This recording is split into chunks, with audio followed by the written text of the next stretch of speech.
Chers investisseurs, j'espère que vous avez la pêche, hein. Alors, on se retrouve sur le Bitcoin face au dollar. On voit assez bien que la situation qu'on vit, eh ben, on l'a vécue hein, depuis ces derniers jours et on semble retourner au sein de la même situation, c'est-à-dire la latéralisation. Bon, on n'a pas vraiment bougé depuis hier en soi, hein. On va voir qu'on est toujours sur des mêmes niveaux. On se dirige petit à petit vers le sud, hein, mine de rien, et on va voir en somme quand on est dans des situations pareilles, que faire dans ces moments-là? Qu'est-ce qu'on conseille de faire? Eh ben, on va voir que l'heure est à la temporisation dans un premier temps, parce qu'on va voir que peu importe que si ça monte, eh ben, on a tout simplement les mêmes barrages que précédemment, les 40 000 dans un premier temps. Et si on baisse, eh ben, on va voir qu'on risquerait de s'affaisser davantage, histoire d'aller chercher en fait l'espace qui a été créé, parce qu'il a bel et bien, il s'est bien passé ça en fait. Il faut savoir que lorsqu'on est allé chercher les 28 000, comme on l'a fait précédemment, il y a en fait un espace qui s'est créé. Vous savez que le marché a horreur du vide. Et lorsque le marché a horreur du vide, il a tendance à vouloir le combler. Et rajoutez à ça le fait qu'il y ait pas mal de liquidité juste en dessous, ça rajoute encore un élément qui pourrait penser en tout cas à l'idée de vouloir combler ce vide, que ce soit tôt ou tard. Le marché, il a une mémoire. Il ne faut pas l'oublier que à un moment ou à un autre, il va falloir combler tout cet espace qui a été créé tout simplement. Donc là, on voit assez bien de ce qui se passe là actuellement au sein de notre journée d'hier. On va s'en apercevoir. Vous voyez qu'il y a eu de la hausse, mine de rien. On l'a dit suite à la clôture de ce fameux marteau, la hausse s'en est suivie. Et juste après ce qui s'est passé, ça a été quand même assez dynamique, hein. On a quand même pris la peine d'aller toucher notre fameuse Kijun Tenkan. Juste après ça, on l'a rejeté, hein. Juste après ça, on a allé même clôturer au niveau des 33 500 quasiment. Et vous voyez, vous apercevez à ce moment-là qu'on n'a quasiment pas fait de plus haut sur la bougie actuelle. Si on s'attarde sur l'action du prix, on voit hein, que là, on est au niveau des 32 800. Bon, ça, c'est pour l'unité de temps journalière. De manière plus précise, en unité de temps 4 heures, vous apercevez. Cependant, on avait pris la peine de se loger au-dessus de la Tenkan et de la Kijun. Mais après ça, qu'est-ce qui s'est passé? Le prix, lui, il nous a fait donc un retour au niveau de cette Tenkan et cette Kijun. Est-ce qu'on va constituer un rebond dynamique? Telle est la question. Ceci dit, actuellement, on l'a dit, hein, l'heure est à la temporisation. On ne fait que là s'établir sur ces niveaux bas de marché. On n'a pas de réelle direction, même si on sent que là, on a eu, juste après cette hausse, une belle petite respiration. Il va falloir s'attarder sur simplement l'observation du prix. Il n'y a pas forcément besoin de faire des trades tous les jours, constatez-le, d'autant plus que l'heure est à la latéralisation. Je pense qu'il n'y a pas besoin de vous faire de dessin.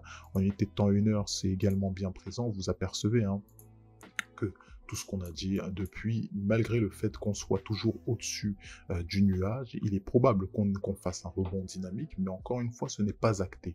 Prenez le temps également de considérer tous les scénarios, même si on devait se loger vers des zones un peu plus élevées, on l'a dit dans un premier temps, c'est les 35 000 qu'on ira chercher, les 35 000, 37 000, c'est toute cette zone-là qui correspond au milieu de range, hein, bien plus grand que l'on connaît assez bien, et même dans lequel on a fait une réintégration. Donc allons même sur l'Ethereum face au dollar, on aperçoit assez bien que lui, l'Ethereum face au dollar ne fait que s'enfoncer, hein, mine de rien. Il ne fait que s'enfoncer, on avait pris la peine hier tout de même de voir un léger rebond au niveau des 2000, hein.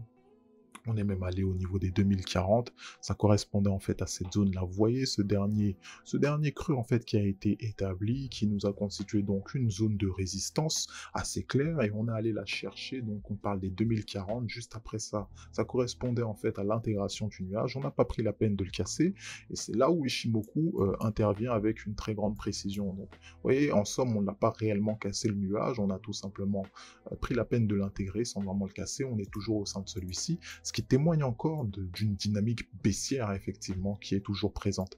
La pression baissière s'était établie, la pression baissière semble vouloir continuer, bien on a fait mine d'aller se loger au-dessus des 2000.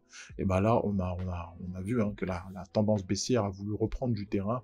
Ceci dit, attendons de voir un petit peu ce qui est prévu aujourd'hui. De la même manière que sur le Bitcoin, on va s'attarder sur une observation du prix, sur vraiment une temporisation pour voir où est-ce que les intervenants ont décidé vraiment de s'établir. Vous voyez que là, actuellement, les 1930, toujours une sorte de petite zone tampon.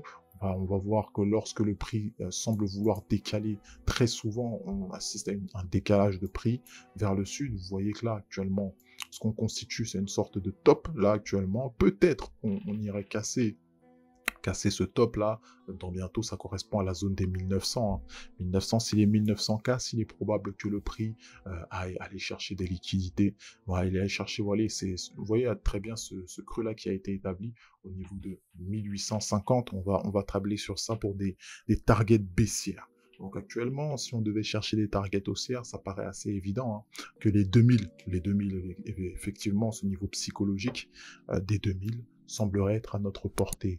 Vous voyez très bien qu'en unité de temps journalière, ce qui semblerait également présent, c'est là actuellement la hausse qu'on a eue. On le voit assez bien. Ceci dit, de la même manière que sur le Bitcoin, on n'a quasiment pas fait de plus haut hein, pour notre chandelier actuel. Donc la journée ne fait que commencer, mais il n'y a pas vraiment un plus haut. Hein. Donc on a directement songé à la baisse. Donc actuellement le chandelier, effectivement, il est baissier. Et ça semblerait vouloir donner un petit peu la couleur de la journée. Ceci dit, rien n'est dit. Encore une fois, on va s'attarder à observer ce que le prix nous réserve. Il est vrai que là, actuellement, on évolue bien en dessous de Tenkan Kijun. Encore une fois, on est habitué à cela. Et il faudra aussi noter hein, que le prix, il est bel et bien manifeste dans tout ce qui semble vouloir raconter de la baisse. Hein. On voit assez bien que le RSI, lui, s'oriente vers la baisse d'autant plus, et on a eu d'autant plus depuis qu'on a eu ce croisement MACD en unité de temps weekly, et ben ça confirme, hein, les histogrammes sont de plus en plus négatifs. Il est vrai que la baisse, encore une fois de plus, est présente. Ceci dit, on va prendre le temps hein, quand même d'observer le marché. Parce que là, actuellement, on a créé de l'espace également sur l'Ethereum face au dollar. Il est probable qu'on aille le chercher. Les informations sont quand même claires. Hein. Les trades, on n'est pas obligé de les faire tout le temps. Là, actuellement, vous voyez que l'Ethereum face au dollar, le Bitcoin également sont en pleine latéralisation. On temporise, on observe et on agit. Encore une fois, en gérant le portefeuille de la meilleure manière possible. Prenez soin de vous, prenez soin de votre portefeuille. Et quant à nous, n'oubliez pas, on se retrouve à la prochaine. Bye bye.